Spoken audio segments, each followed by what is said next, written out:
पुराना पार्टीका शीर्ष नेताहरूलाई पनि फेल गराउन सक्ने यी नानीका पछिल्ला समयका अन्तर्वार्ता हुन् या यी नानीका पछिल्लो समयका अभिव्यक्तिहरू हुन्। यी साँच्चीकै नेता भइसकेकी रहेछन् भन्ने कुरा पुष्टि गरिसकेकी छिन् यिनले।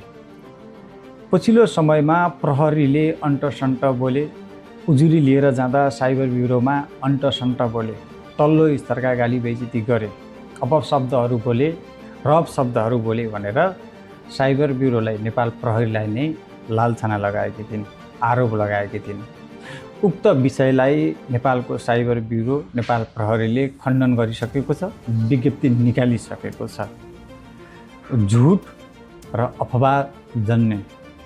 अफवाह फैलाएको भनेर अहिले नेपालको साइबर ब्युरोले, नेपाल प्रहरीले बताएको छ। यी नानीले जो भनेकी थिइन् उजुरी लिएर जाँदाखेरि त्यो तल्लो स्तरका अन्टसन्टा बोलेको कुरा त्यो साँचो नभएर झुट भएको नेपाल प्रहरीले, साइबर ब्युरोले बताइसकेको छ।